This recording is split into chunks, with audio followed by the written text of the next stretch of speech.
Hey guys, তো কেমন আছো সবাই? আশা করছি অনেক অনেক ভালো। আমিও ভালো আছি। ছোট্ট একটা নতুন ভিডিওতে সবাইকে স্বাগত।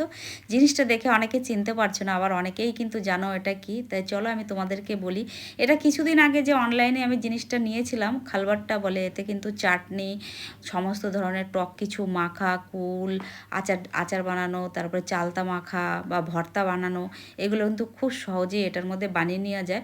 তাই চলো সেটাই আমি কি করে বানাবো, আর এটা কী করে আমি ব্যবহারের উপযোগী বানাবো সেটাই তোমাদের সঙ্গে শেয়ার করব। পুরো ভিডিওটা দেখার অনুরোধ রইল, আশা করছি ভালো লাগবে। ফেসবুক থেকে ভিডিওটা দেখলে চ্যানেলটি ফলো করে পাশে থেকেও, ইউটিউব থেকে ভিডিওটা দেখলে চ্যানেলটি সাবস্ক্রাইব করে পাশে থেকেও। তা নিয়ে চলে এসেছি বেসিংয়ে, কল খুলে দিয়ে আমি কিন্তু ভালো করে এটা মানে কসবাইট দিয়ে কচলি কচলি ভালো করে ধুয়ে নেবো। যেহেতু এটা প্রথমবারে ইউজের জন্য রেডি হচ্ছে, এতে বালির কণা কণা কিন্তু পার্টিকেল থেকে যাবে ভালো করে ইউজ না করলে। তার জন্য কিন্তু আমি এটা সুন্দর করে 4-5 বার কিন্তু এটা ভালো করে ডলে ডলে ধুয়ে নিয়েছি। এবার আমি কিছুটা পরিমাণে এখানে চাল ভিজিয়ে রেখেছিলাম, আতপ চাল।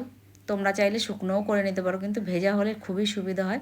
চালগুলো দিয়ে কিন্তু এটা এখন আমি বেটে নেবো। তাহলে চালগুলো বাটলে কী হবে, এর সঙ্গে বালির যত রকমের কণা আছে, ধুলো, সমস্ত এই চালের সঙ্গে কিন্তু মিক্স হয়ে যাবে। তাই চলো, আমার কিন্তু একদম চালটা বাটা হয়ে গেছে। দেখেছি একদম মিহি হয়ে গেছে চালটা। এতে কিন্তু এরকম করে সমস্ত জিনিস, অল্প মশলা সমস্ত কিন্তু এটা বেটে নিতে পারবে।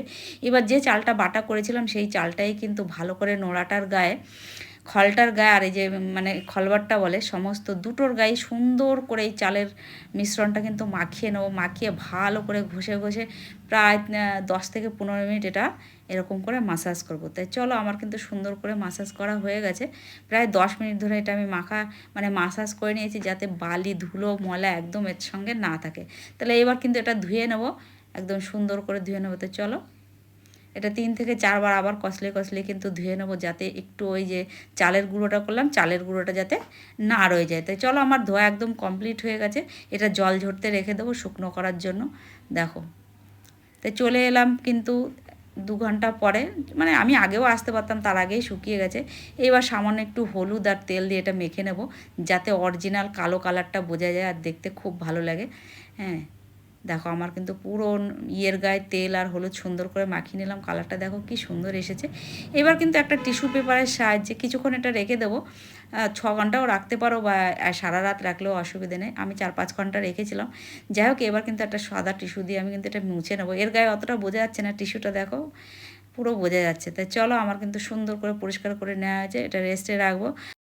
চলো, এটা কিন্তু এবার ব্যালকনিতে রেখে দেবো একদম শুকিয়ে যাওয়ার জন্য। দেখো একদম কিন্তু শুকিয়ে খটখটে হয়ে গেছে, আর এটা কিন্তু ব্যবহার করার একদম উপযোগী হয়ে গেছে।